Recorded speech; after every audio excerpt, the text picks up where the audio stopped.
হায় বন্ধু তোমার কত বড় ক্ষতি করে ফেলল, আয় হায় আয় হায়। দোস্ত সে হয়তো বলছিল, দোস্ত হুজুরের কথাগুলো ভাল লাগছে রে, নারী নামাজ পড়বো রে। আরে দূর বেটা, বেটা দাঁত ফালাই তুমি বেটা, পাগল কোথাকার বেটা। এরকম কত হুজুর আইয়ে যায় বেটা, চিনি না বেটা। হুজুরের মধ্যে তো কত বেটা সদর বদর আছে বেটা, হুজুরের তো কথার স্টেশন না। এই মানে আমরা দিলওয়ারি, তোমার দিলওয়ারি শেষ করে, তোমার হিম্মত, তোমার মনোবল, তোমার একটু এগিয়ে আসার প্রেরণা এই বন্ধু নামের এই বেঈমান, বন্ধু নামের এই শয়তান শেষ করে দিল। আল্লাহ তাআলা বলেন, হায় খোদার কসম, এই মানুষগুলো যারা বন্ধুর কারণে, আব্বা শোনো, যারা বন্ধুর কারণে আল্লাহ মানতে পারে নাই, নামাজ মানতে পারে নাই, সেজদা দিতে পারে নাই, আল্লাহর গোলামি করতে পারে নাই, গুনাহ ছাড়তে পারে নাই, নারীর লোভ ছাড়তে পারে নাই, মদ জুয়া জিনা ব্যভিচার নোংরামি অসভ্যতা ছাড়তে পারে নাই, আমি এই কোরআন হাতে কসম করে বলছি রে আব্বা, কিয়ামতের দিন ওই বন্ধুর কথা স্মরণ করে এই যুবক, এই ছেলেরা, এই মানুষগুলো আফসুস করবে, আফসুস করবে, আফসুস। আফসুসটা কেমন আফসুস? আল্লাহ বলেন, দেখো, আল মুলকু ইয়াউমাইদিনিল হাক্কু লিররহমান। আল্লাহ তাআলা বলে, বান্দা শোনো, ক্ষণিকের সাময়িক জীবিত থাকাকালীন কিছু মালিকানা দুনিয়ার মধ্যেও আমি দিয়েছিলাম তোমাদেরকেও। তোমারে বলছি তুমি এই 10 শতকের মালিক, তোমারে কইছি তুমি এই 30 শতকের মালিক, তোমারে বলছি তুমি এই গাড়িটার মালিক, তোমারে বলছি তুমি এই গাড়িটার মালিক, বাড়ির মালিক। আচ্ছা এডিরে তুমি মালিক কইছো নিজেরে, আমি আল্লাহ কিছু কই নাই। আচ্ছা ঠিক আছে, যে আর যে কয়দিন সুবিধা, এই কয়দিন মালিক বনো, মালিক হইতে থাকো। কিন্তু আল্লাহ বলছে, বান্দা একদিন মনে রেখো, এমন একটা দিন আসবে যেদিন আমি আল্লাহ বললাম, যেদিন সমস্ত প্রথম ব্যক্তি থেকে শেষ ব্যক্তি, আদম থেকে ইসরাফিলের ফু পর্যন্ত সকলেই একটি মাঠে একত্রিত হবে। সেই হাসরের মাঠে কারো কোনো ন্যূনতম জাররা পরিমাণ মালিকানা থাকবে না। সেদিন সমস্ত কিছুর মালিক হব আমি আল্লাহ একাই। আল মুলকু ইয়াউমাইদিনিল হাক্কু লিররহমান। সেদিন নিশ্চিত সত্য কথা যে হাসরের দিন আল্লাহ বলেন, বাদশাহী মালিকানা শুধুই আল্লাহর জন্য, আল্লাহর জন্য। আর ওয়াকানা ইয়াওমান আলাল কাফিরিনা আসীরা। আর সেদিন কাফের, নাফরমান, বেঈমান, পাপী, আল্লাহ বলে তাদের জন্য হবে বড় কঠিন, কঠিন। আজ তো আমি তোমারে আলগা মালিকানা দিছি দেখা তুমি মাতবুরি করছো, এই হুজুর জান এটা আমনের নি, এটা আমগো বাড়ি, আমি এনে ডেক্সেট বাসাই নলে ল্যাংটা হইয়া নাসি, আমনের কি তা জানেন তেমনি? তো হুজুর মনে করছে, হ ঠিক তো তাগো বাড়ি, আর চাইতে বেশি বলার অধিকার আমার কি আর আসিল? কইছি বাবুরে পাত্তা দিছে না, আমি আর কি করি? তো দুনিয়াবি মালিকানার কিছুটা দাপট তো তুমি দেখাই না। আল্লাহ তাআলা বলেন, সেদিন হাসরের ময়দানে আল্লাহ বলেন, সমস্ত কাফের, বেঈমান, নাফরমান তাদের জন্য বড় কঠিন। কারণ সেদিন শুধুই মালিকানা কার? বলো না ভাই কার? বলেন না বাবা কার? আল্লাহ বলেন, ওয়ায়াউমা ইয়াআদ্দুয যালিমু আলা ইয়াদাইহি। এই সেদিন, এই শোনো, সেদিন প্রত্যেক পাপী, নাফরমান জাহান্নামের দৃশ্য দেখবে, আযাবের হুঙ্কার শুনবে, ফেরেশতাদের আওয়াজ শুনবে। এই চারিদিকের এই বিভীষিকাময় হাসরের ময়দানের ভয়ঙ্কর দৃশ্য দেখে আল্লাহর কসম, আল্লাহ বলে সেদিন পাপী, জালেম, নাফরমান, পাপী, জালেম মানে এখানে পাপী, পাপী ব্যক্তি নিজের আঙ্গুল দিয়ে নিজের দাঁত এইভাবে কামড়াবে। ইয়াআদ্দুয যালিমু আলা ইয়াদাইহি। প্রত্যেক পাপী নিজের হাত নিজের দাঁতে কামড়াইতে থাকবে। আহা কি করলাম, আহা কি করলাম। ইয়াকুলু ইয়া লাইতানি ইত্তাখাযতু মা'আর রাসূলি সাবিলা। আঙ্গুল কামড়াইতে কামড়াইতে ছিঁড়ে ফেলতে চাইবে, দাগ বসায় ফেলবে, আর চোখের পানি ফেলে আফসোস করবে আর বলবে, হায় আমি যদি রাসূলের পথ ধরতাম। ইয়া লাইতানি ইত্তাখাযতু মা'আর রাসূলি সাবিলা। আহা মন্দ কপাল আমি যদি বন্ধু, আমি যদি রাসূলের পথ ধরতাম। এরপরে দেখো, এরপরের শব্দটা বলার জন্যই আমি এটা পড়ছি। ইয়া ওয়াইলাতা লাইতানি লাম আত্তাখিজ ফুলানান খলিলা। এ খলিল মানে বন্ধু, খলিল মানে কি? বন্ধু।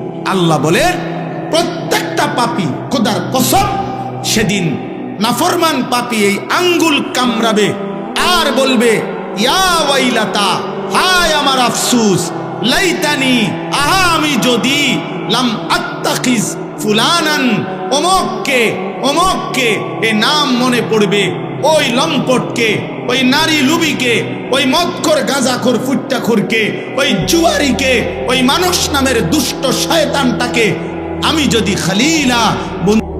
হাদিসের মধ্যে কথা স্পষ্ট আছে, সাহাবায়ে কেরাম বলেন তারা যখন নবীজির সামনে আল্লাহর কথা শুনতেন, মনে হতো যেন উনাদের শরীরে মাতব্য, এতটা মনোযোগী হইতেন যেন মাথা এক বিন্দু নড়ে না। কোন কোন সাহাবা বর্ণনা করছেন, মনে হইতো যেন আমাদের মাথার উপরে, কাঁধের উপরে আইসা পাখি বসছে, আমরা এভাবে নীরব থাকতাম, কোনো নড়াচড়া নেই। ইচ্ছা করলে পাখি এসে বসতে পারত, এতটা মনোযোগ দিতেন।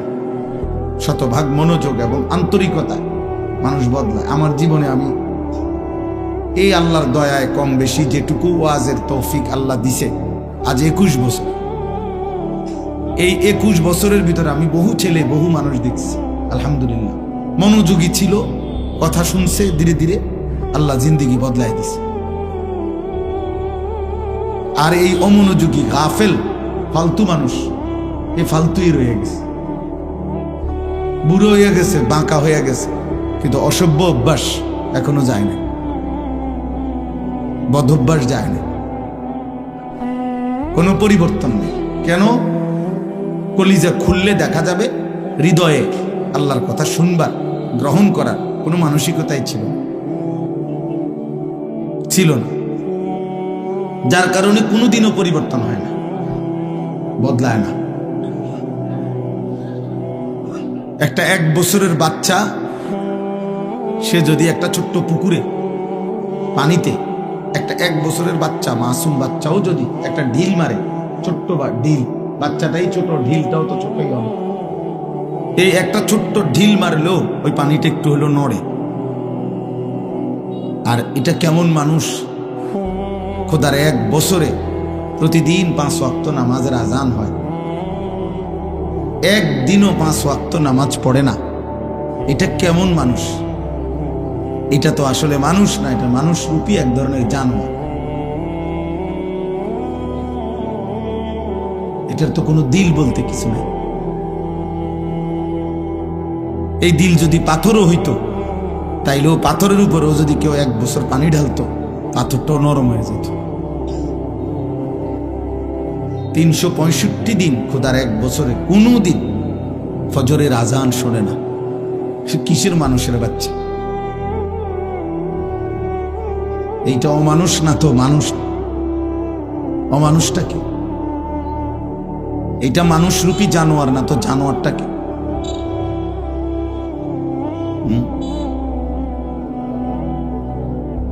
এই জন্য বললাম বেটা, মানুষ হও, ইনসান হও,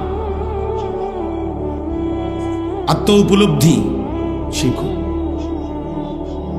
এই হুড়াহুড়ি, লাফালাফি, ফালাফালি, মোবাইল, ভিডিও, ছবি, বেডা বেডি, চটপটি, বুট বাদাম, খেলতামাশা, এটা পাগল ছাগলের জীবন, মাতাল প্রতিবন্ধীর জীবন। বাবা, জীবনের কোনো আগা নাই, মাথা নাই, রাত নাই, দিন নাই, ইজ্জত নাই, সম্মান নাই, ভদ্রতা নাই, আখলাক নাই। পছন্দ অপছন্দ বলতে কিছু নাই, উচিত অনুচিত বলতে কিছু নাই। যেখানেই মন চাইছে আমার মতো আমি।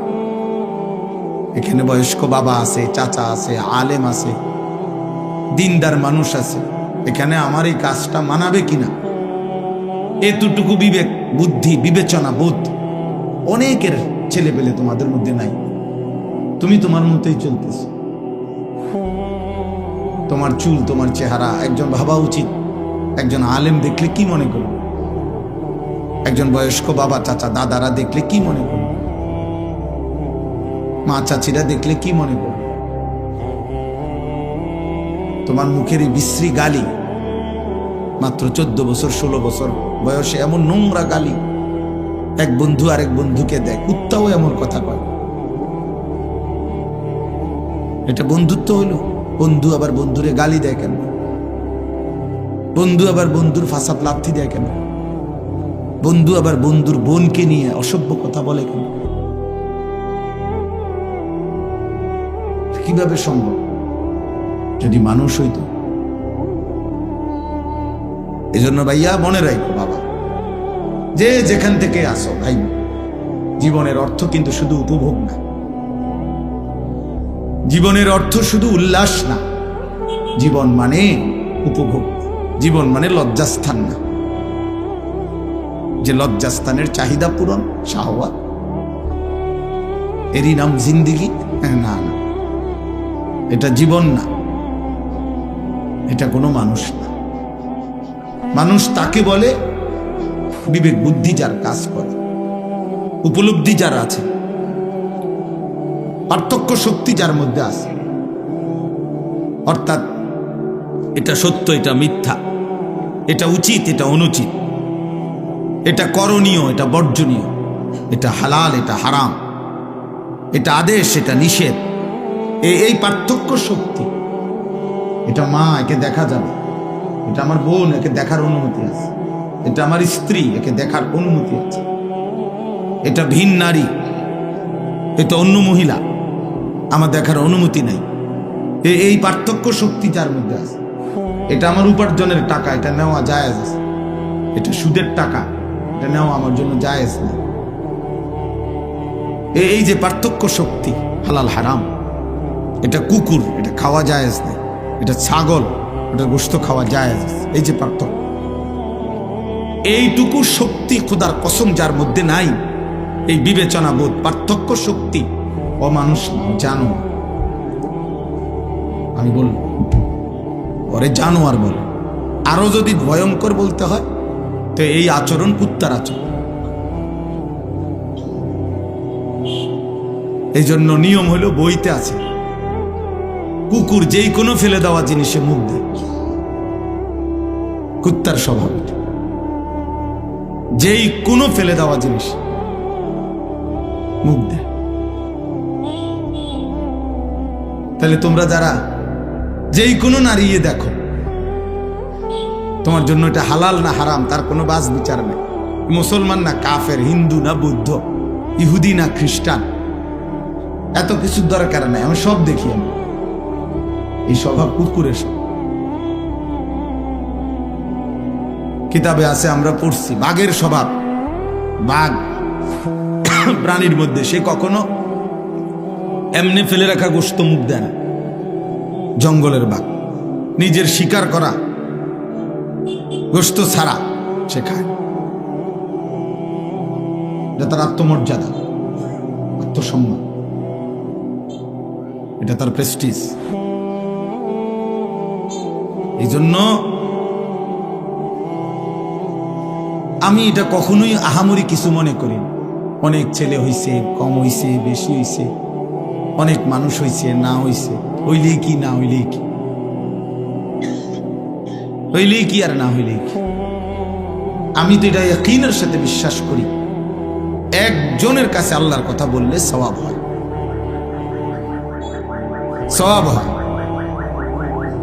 যদি একজনও না থাকে, নিজের সাথে নিজে বোঝাপড়া করলেও খোদার কসম সওয়াব হয়।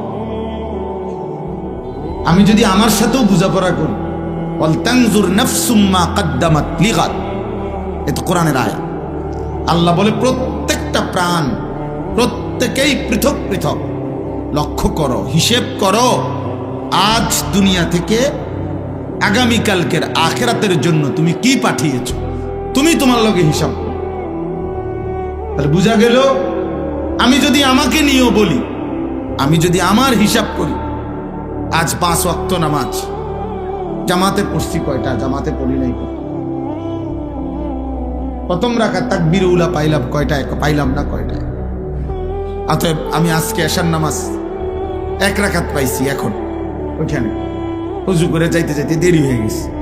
তাহলে আমার এটা উপলব্ধি হলো যে না, আগামীকাল আমাকে চেষ্টা করতে হবে এশার নামাজ যেন আমার তাকবীর উলা ফৌত না, ছুটে না যায়।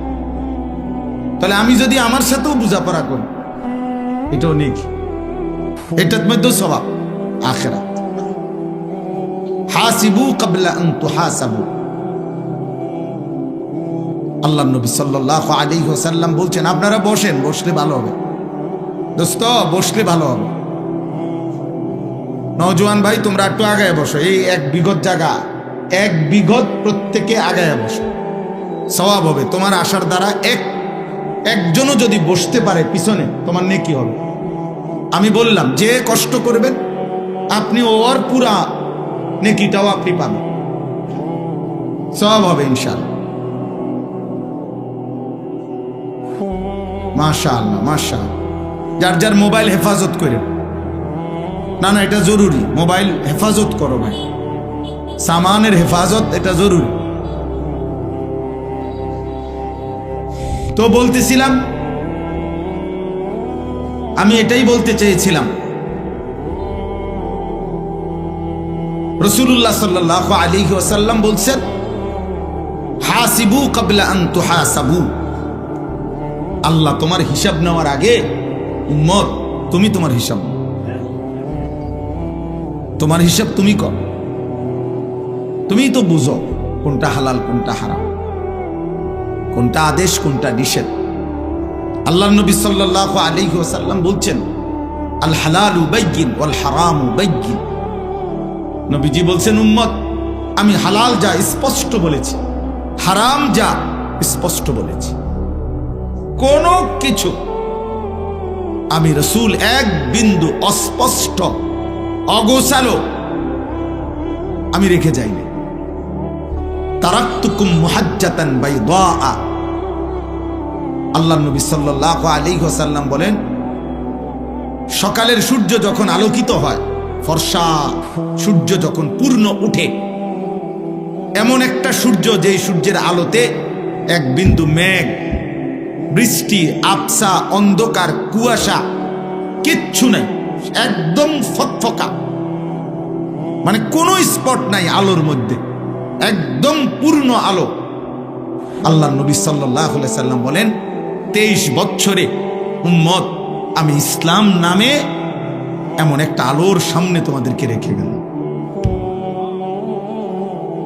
যে আলোতে কোনো মেঘ নেই, যে আলোতে কোনো দাগ নেই, যে আলোতে কোনো কুয়াশা নেই, যে আলোতে কোনো অস্পষ্টতা নেই, যে আলোতে কোনো আড়াল নেই, একদম পরিষ্কার।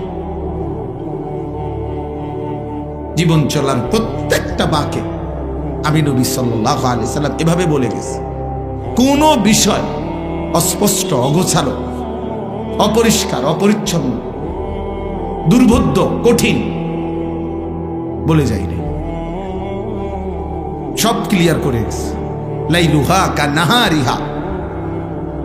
নবী সাল্লাল্লাহু আলাইহি ওয়াসাল্লাম বলছেন, উম্মত আমি তোমাদের জন্য রাত অন্ধকারকে দিনের আলোর মতো রেখে গেছি।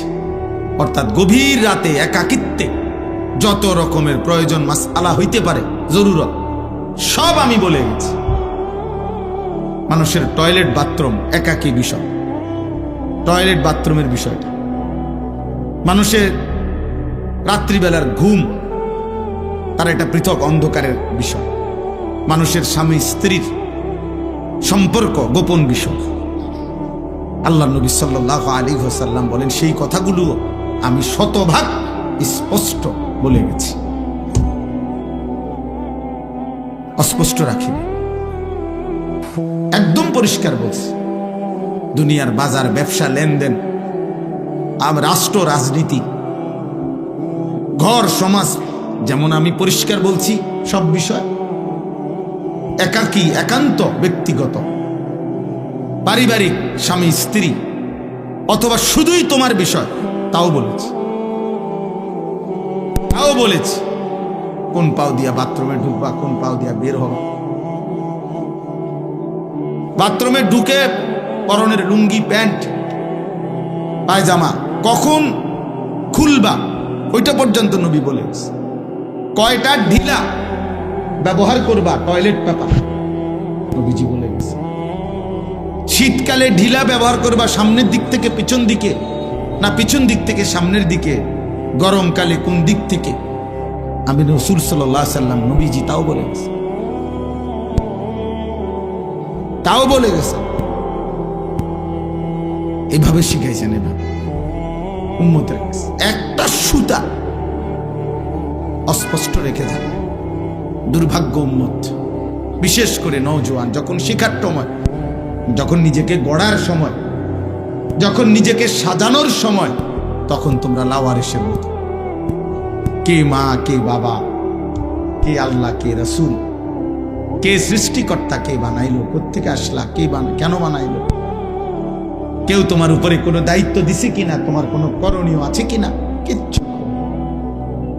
অগণিত ছেলের চুল, চেহারা দেখলে বোঝা যায়, চলাফেরা দেখলে বোঝা যায়। এখানে যদি এই মুহূর্তে এখন 1000 ছেলে বসে থাকো, 950 ছেলের চেহারা দেখলে বোঝা যায়। এশার নামাজের সেজদা দেয় না, হায় বেয়াদব, কেন বসলি? আল্লাহর দুশ্মন, একটা সেজদা দিতে মন চাইলো না তোর, কেন বসলি? মৌলবীর ওয়াজ শুনে করবি কি বেটা? বক্তার ওয়াজ শুনে করবি কি? তোমরা তো জানতা আমার ওয়াজ শুনবা, মনে করো কম বেশি প্রস্তুতি ছিল অনেকের, শুনছো মাইকিং হয়তো, তো ঠিকই তো আছে। তো যেহেতু নিয়ত করছিল আল্লাহর কথা শুনবা, তো এশার নামাজ পড়লাম নাকি?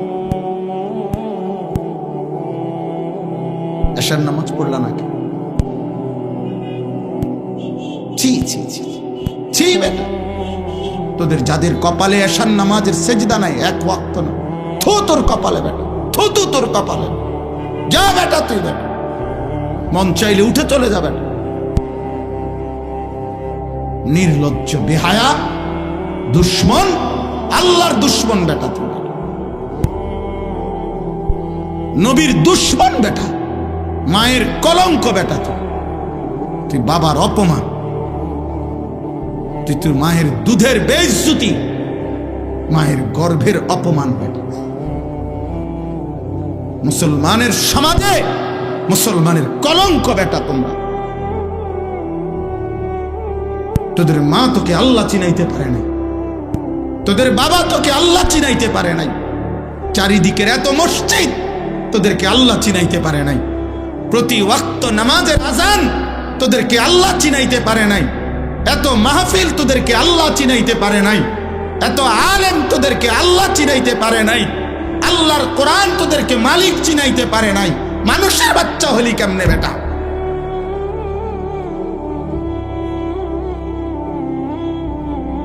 ওই হাসে, দেখেন ওই হাসে, ও বুঝছে আমারই করতেছে।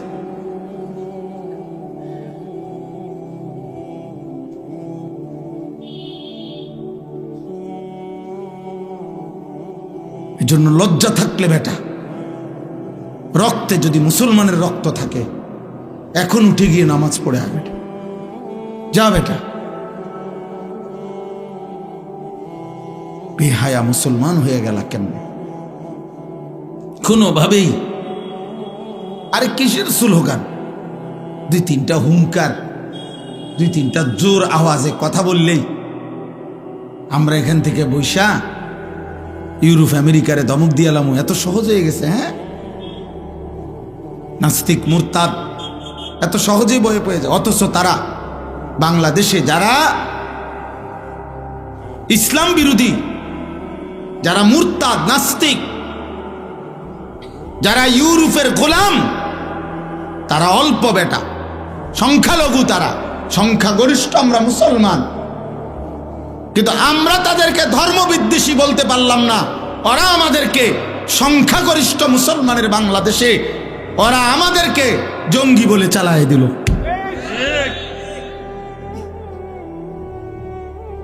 আমরা হয়ে গেলাম ধর্মান্ধ, মানে আমরা ধর্ম নিয়ে অন্ধ, ওরা হয়ে গেল উদার। অল্প কয়টা ফাসিক ফুজ্জার,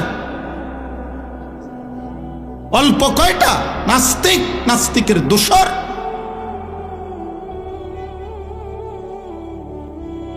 কারণ আমরা তো তোমাদেরকে বুঝাইতে পারলাম না। তোমরা তো আমগরে মনে করছো মোল্লা, আমরা এতিমখানায় বড় হয়েছি। তোমরা ভাবছো আমরা এতিম বাচ্চা, আমরা ভিক্ষা করে খাই। তোমরা ভাবছো আমরা সমাজের অবহেলিত। এই জন্য বেঈমান আমাদেরকে উপহাস করে, বেঈমান আমাদেরকে নিয়ে তামাশা করে। সংখ্যাগরিষ্ঠ মুসলমানের বাংলাদেশে আমরা কোরআনের আলোকে নারীর অধিকার বুঝাইতে পারলাম না, আর বেঈমান মুশরিক এবং মুশরিকের অনুসারীরা সংখ্যাগরিষ্ঠ মুসলমানের বাংলাদেশে কোরআনুল কারীমের মধ্যে নারীর অধিকার সংরক্ষিত হয় নাই এই কথার স্পষ্ট বক্তব্য এই 5ই আগস্টের পরেও এই বাংলাদেশে দিয়েছে। কেন পারলাম না যুবক আমরা বুঝাইতে? আমরা ব্যর্থ হলাম কেন?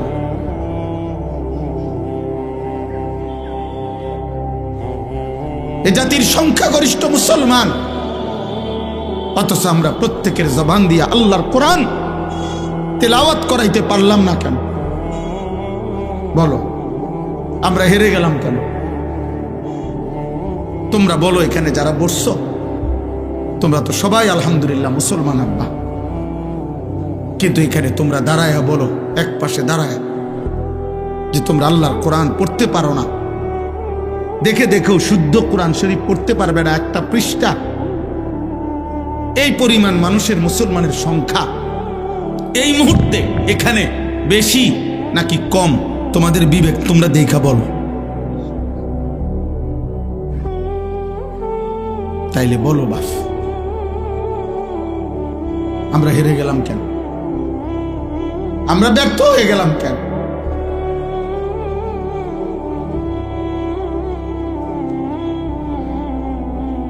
বেঈমান তোমাদেরকে নারী দেখাইয়া কিনে ফেলছে। বেঈমান তোমাদেরকে উলঙ্গ ছবি দেখাইয়া ভুলায় দিছে। বেঈমান তোমাদেরকে একটা সামান্য চুলের ফ্যাশন দেখাইয়া ভুলায় দিছে। বেঈমান তোমাদেরকে একটা 12,000 টাকার মোবাইল দেখাইয়া ভুলায় দিছে। আর আমরা অসহায়ের মতো তাকায় থাকি। আমরা ফজরের নামাজের মুসল্লির জন্য দাঁড়িয়ে থাকি, ফজরের মুসল্লির জন্য দাঁড়ায় থাকি। আহা, মুসলমানের সমাজ থেকে যদি কেউ আসে, আমি নিজ চোখে দেখছি, আমার যে 2 চোখে আমি দেখছি। সারা রাত জার্নি করে আমি এক জায়গায় মাহফিলে যাওয়ার পথে ফজরের নামাজের জন্য মসজিদে ঢুকছি, ইমাম সাহেব একা দাঁড়ায় আছে, কোনো মুসল্লি নেই, কোনো মুসল্লি নেই।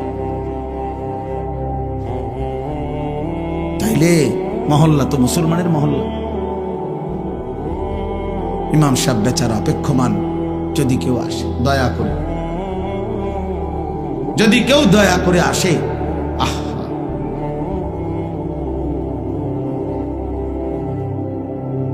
এই জন্য আব্বা আলহামদুলিল্লাহ আমি তোমাদেরকে উৎসাহিত করতে চাই, বিবেক জাগাইতে চাই। আমার এটা ফিকির, আমার এটা প্রেরণা, আমার এটা পেরেশানি।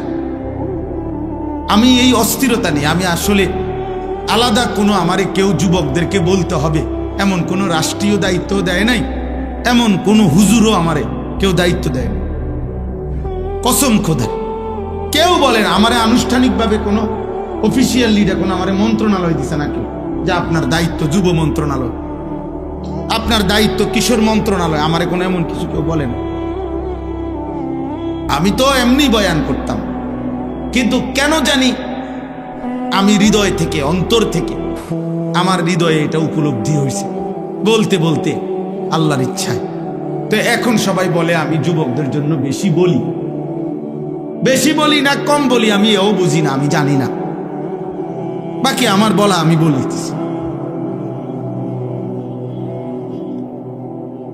বলতেছি এতটুকু।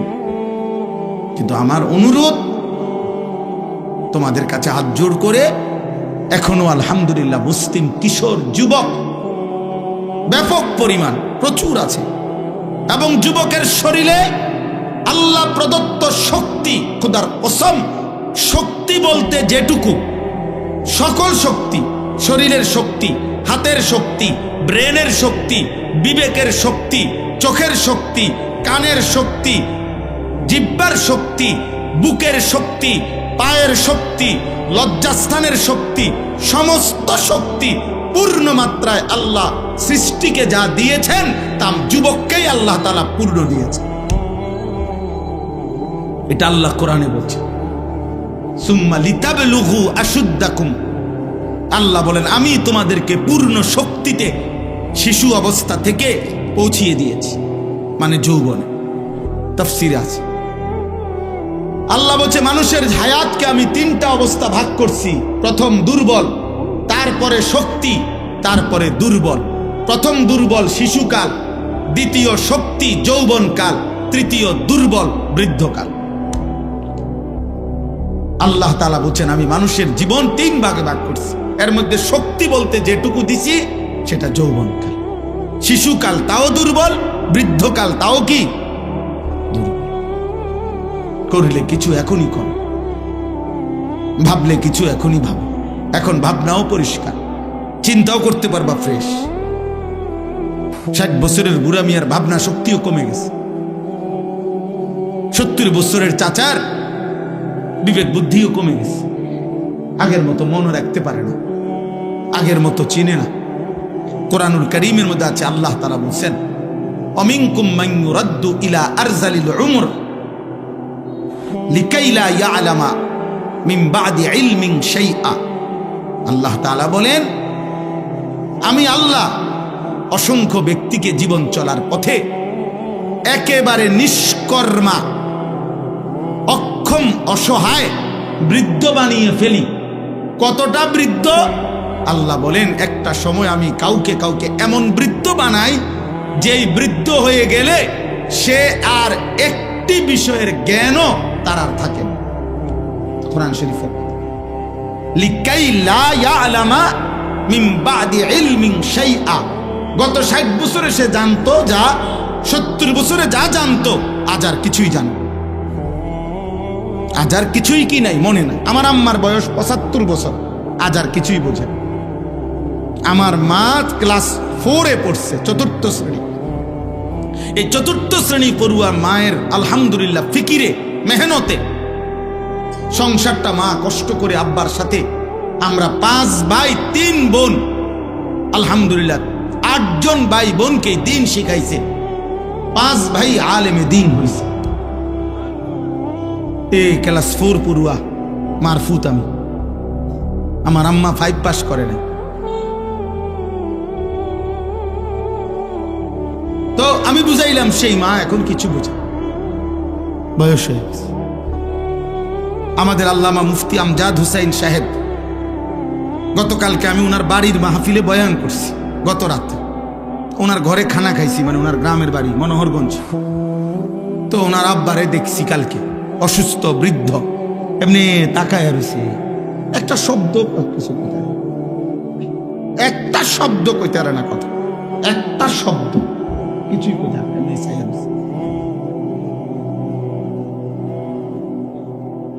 এই জন্য নওজোয়ান সক্ষমতার সময়টা ফুর্তি করে নষ্ট করে দিল।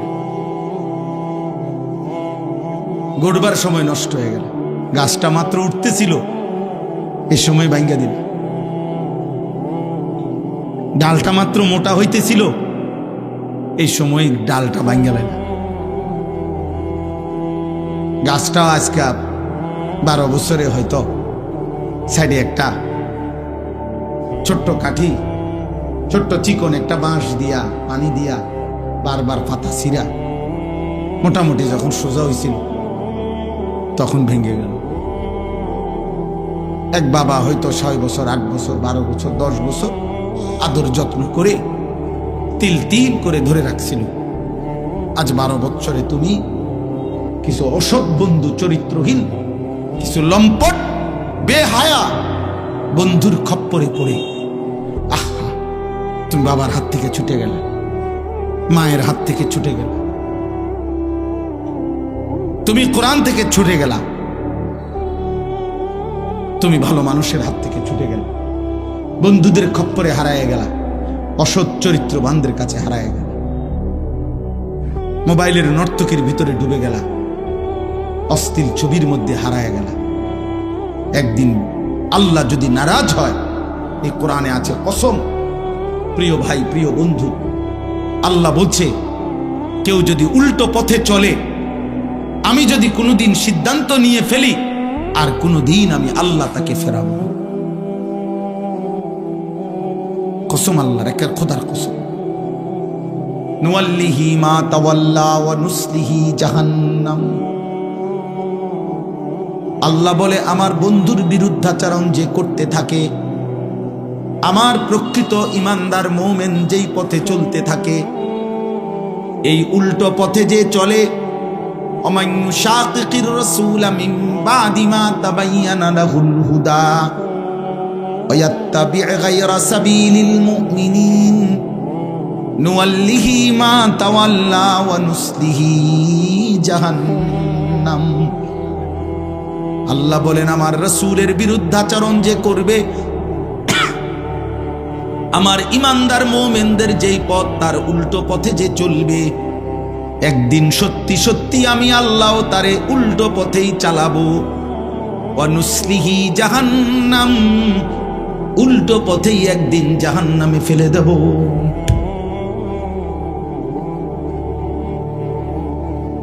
তাইলে বাবা বলো, আর যদি কোনোদিন ফিরতে না পারো আল্লাহর পথে, আলোর পথে, এই নারীর আকর্ষণ যদি তোমার আর কোনোদিন না আসে,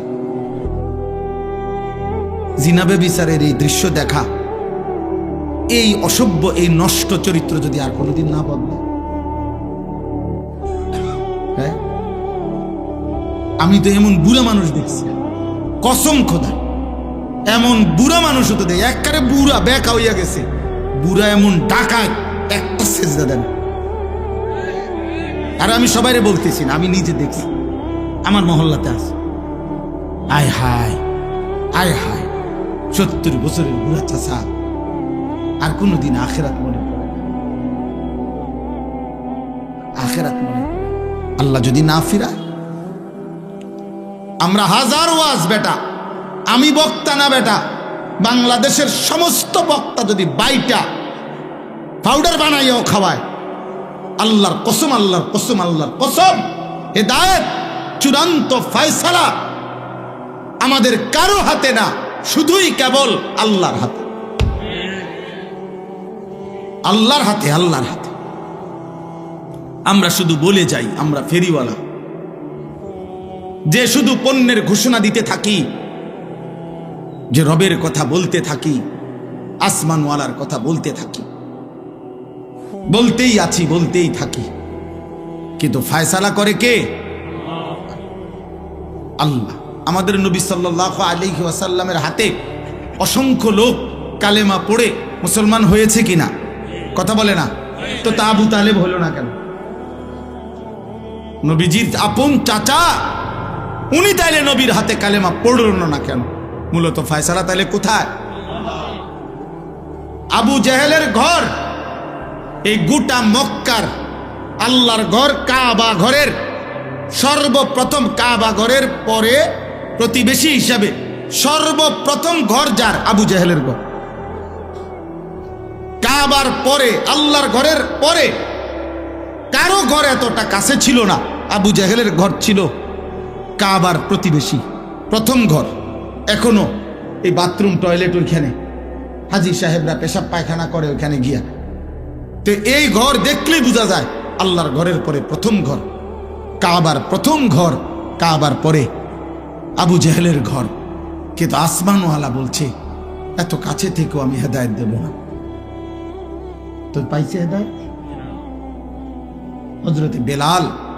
আব্বা সে মক্কারও না মদিনারও না, সে হাবশি গোলাম, আফ্রিকা থেকে মালিক তাই না বেলালকে বলছে বেলাল আয় তোরে ঈমান দেব, তোরে জান্নাত দিলাম। সালমানকে আল্লাহ বলছে সালমান তুই পারস্য থেকে আয়, ইরান থেকে, আমি তোকে ঈমান দেব। হযরতে সুহাইব আল্লাহ বলছে তুমি রোম থেকে আসো, ইটালি থেকে। হযরত সুহাইবের বাড়ি ছিল ইটালি, রোম, সুহাইব রুমি। আল্লাহ তাআলা সেখান থেকে টেনে এনে নবীর সাহাবী বানাইছে। হযরত আবু যর গিফারি মক্কা মদিনার না, গিফার গোত্র, অনেক দূর। হযরত আবু হুরায়রা সবচেয়ে বেশি হাদিস বর্ণনাকারী সাহাবী আবু হুরায়রা, উনিও মক্কারও না মদিনারও না, উনিও দাউস গোত্রের, আরবের বহু দূরের গোত্র। ওইখান থেকে এসে 7ম হিজরিতে নবীজি সাল্লাল্লাহু আলাইহি সাল্লামের ইন্তেকালের মাত্র 4 বছর আগে আল্লাহ তাকে টেনে আনছে, কালেমা পড়াইছে, নবীর সাহাবী হইছে।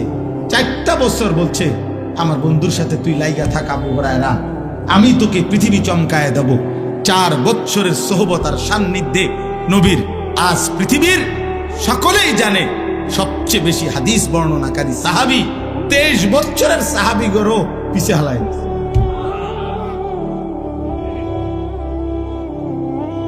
আল্লাহ গায়ে দিছে। এই জন্য জওয়ান ভাই চলো, আমার কথা শেষ।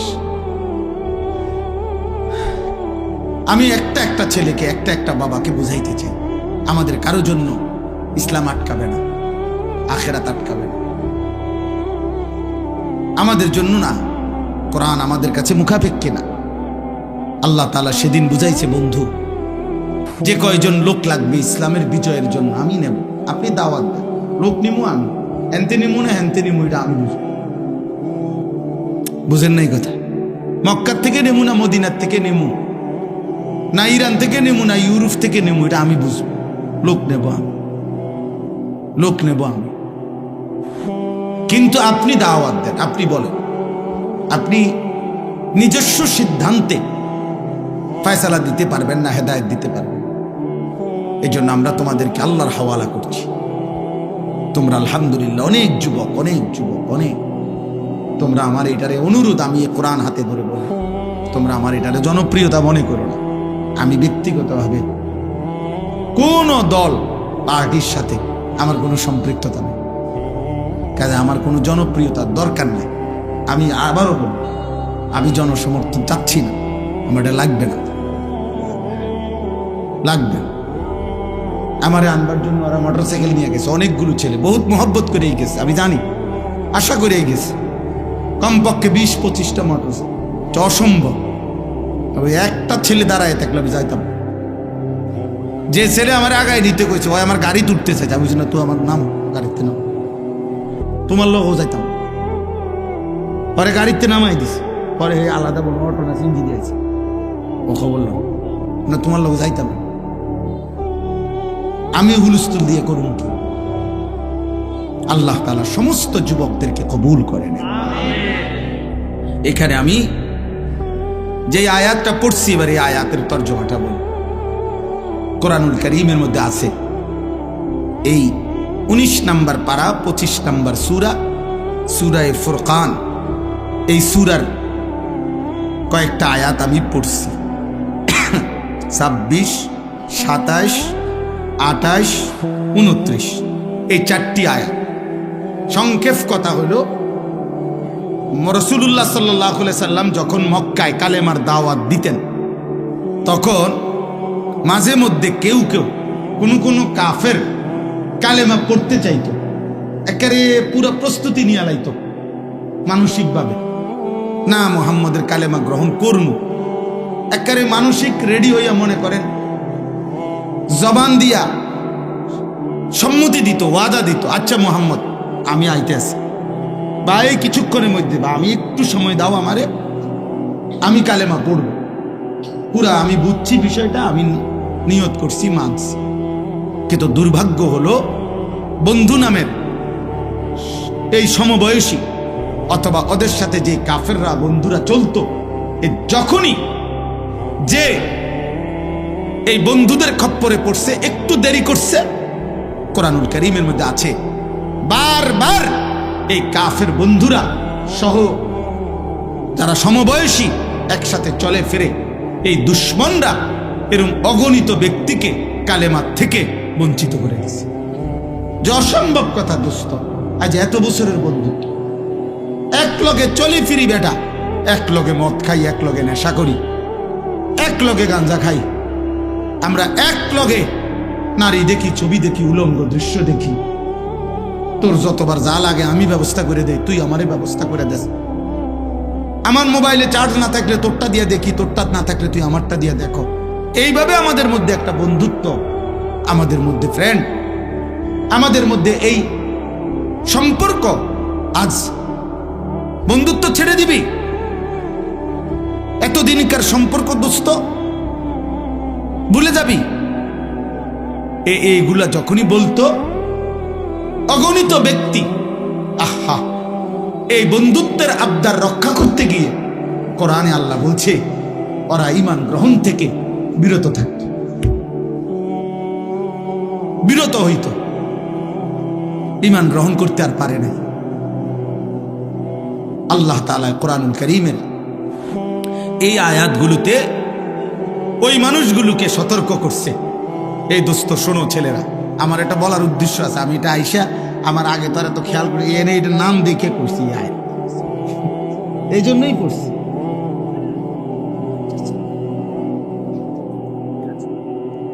মানে এগো নামটাতে সুন্দর, ফ্রেন্ডস ক্লাব, দোস্ত ক্লাব। এই দোস্ত ক্লাবের জন্যই বলছি আয়, এটা দেখেই আমি আয়াত করছি। আমি আরেক খান দিয়া পড়ব নিয়ত করছিলাম কোরআন শরীফের, কিন্তু ওই নাম আইসা দেখা তাৎক্ষণিক এখান থেকে পড়ছি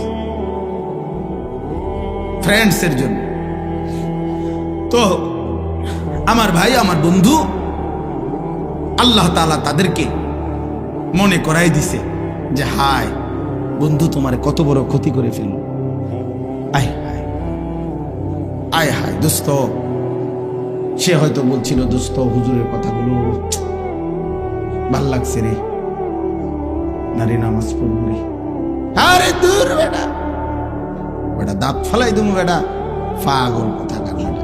এরকম কত হুজুর আইয়ে যায় বেটা, চিনি না বেটা। হুজুরের মধ্যে তো কত বেটা সদর বদর আছে বেটা, হুজুরের তো কথার স্টেশন না। এই মানে আমরা দিলওয়ারি, তোমার দিলওয়ারি শেষ করে, তোমার হিম্মত, তোমার মনোবল, তোমার একটু এগিয়ে আসার প্রেরণা এই বন্ধু নামের এই বেঈমান, বন্ধু নামের এই শয়তান শেষ করে দিবে। আল্লাহ তাআলা বলেন, হায় খোদার কসম, এই মানুষগুলো যারা বন্ধুর কারণে, আব্বা শোনো, যারা বন্ধুর কারণে আল্লাহ মানতে পারে নাই, নামাজ মানতে পারে নাই, সেজদা দিতে পারে নাই, আল্লাহর গোলামি করতে পারে নাই, গুনাহ ছাড়তে পারে নাই, নারীর লোভ ছাড়তে পারে নাই, মদ, জুয়া, জিনা, ব্যভিচার, নোংরামি, অসভ্যতা ছাড়তে পারে নাই, আমি এই কোরআন হাতে কসম করে বলছি রে আব্বা, কিয়ামতের দিন ওই বন্ধুর কথা স্মরণ করে এই যুবক, এই ছেলেরা, এই মানুষগুলো আফসোস করবে, আফসোস করবে, আফসোস।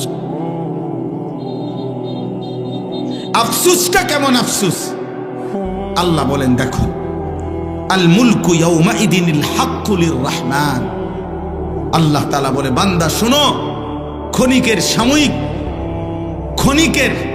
সাময়িক জীবিত থাকাকালীন কিছু মালিকানা দুনিয়ার মধ্যেও আমি দিয়েছিলাম তোমাদেরকেও।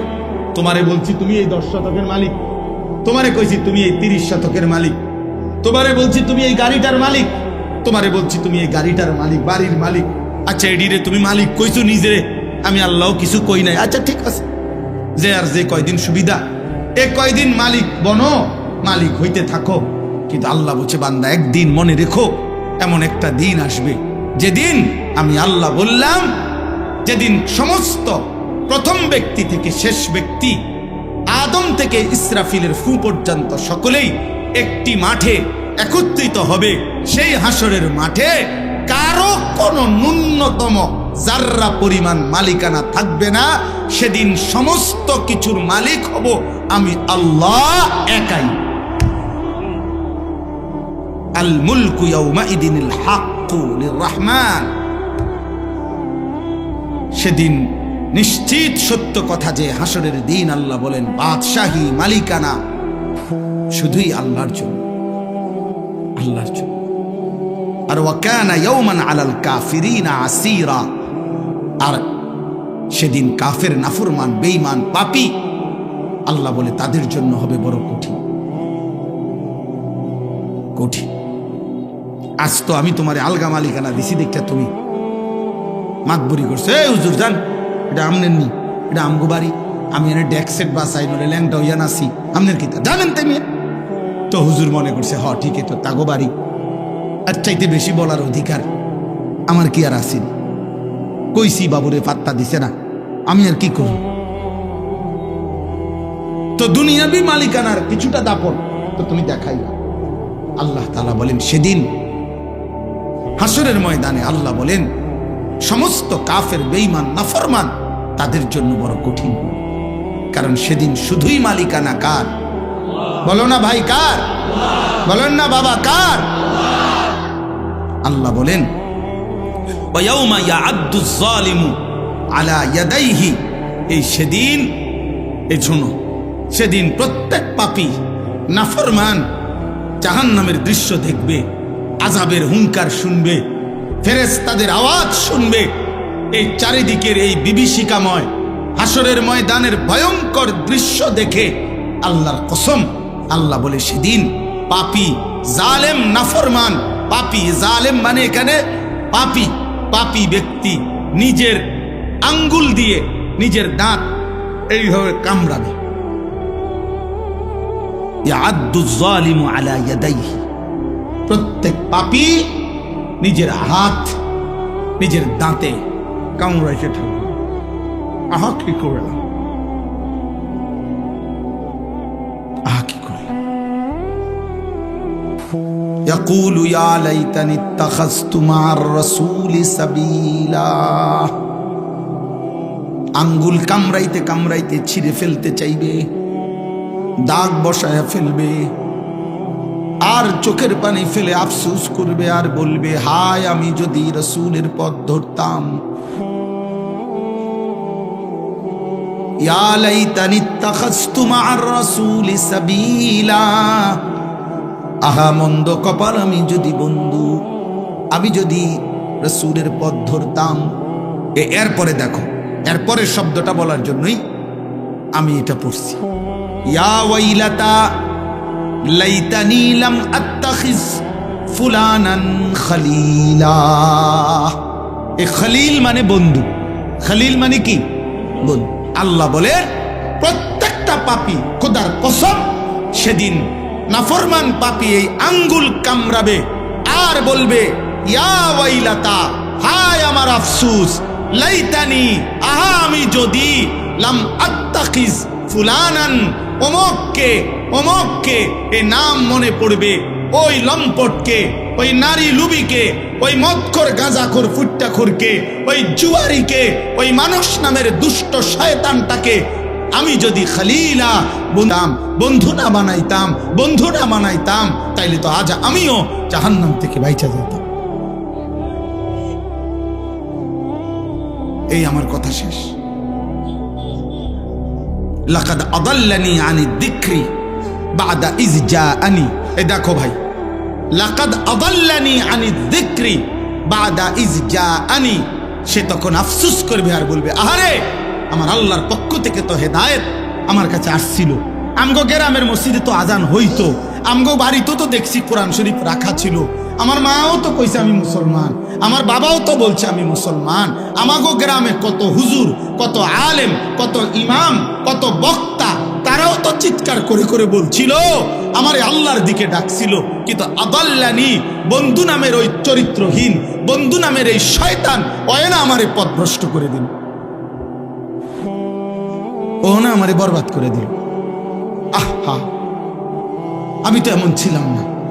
কোনো বাচ্চা তো মদখোর হয়ে জন্মায় না, কোনো বাচ্চা তো নেশাখোর হয়ে জন্মায় না, কোনো বাচ্চা তো জুয়ারি হয়ে জন্মায় না, কোনো বাচ্চা তো বেবিচারী জিনাকার হয়ে জন্মায় না রে আব্বা।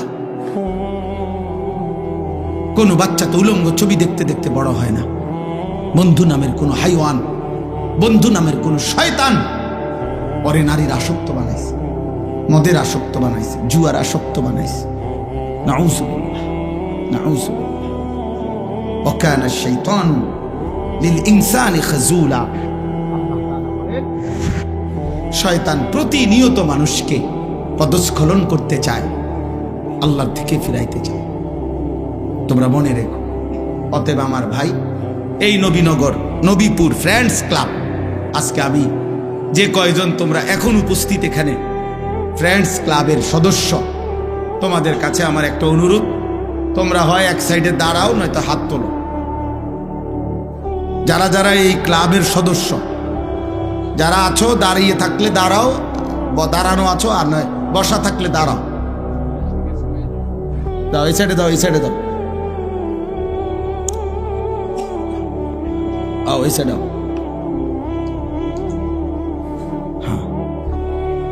হ্যাঁ, আর আছে তোমরাও দোস্ত, তোমরাও, আপনারাও মাশাআল্লাহ। আর ওইদিকেও আছে কিছু, হ্যাঁ, এই বেইজদারিরাও না, মাশাআল্লাহ মাশাআল্লাহ। আমি তোমাদের কাছে অনুরোধ ভাই, কোরআনুল কারীমের শেষ কথা হলো আমার, আল্লাহ কোরআনে বলছেন আল আখিল্লাউ ইয়াউমাইদিন বা'দুহুম লিবা'দিন আদুউন ইল্লাল মুত্তাকিন। এই আমার শেষ কথা। আল্লাহ কিয়ামতে বলছে, কিয়ামতের দিন দুনিয়াবি যত বন্ধুত্ব ছিল সকল বন্ধুরা পরস্পরের শত্রু হয়ে যাবে।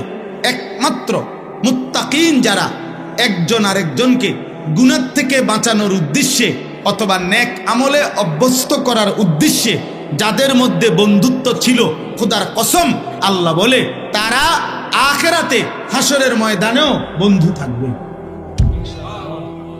কোথায় বন্ধু থাকবে? মুত্তাকি।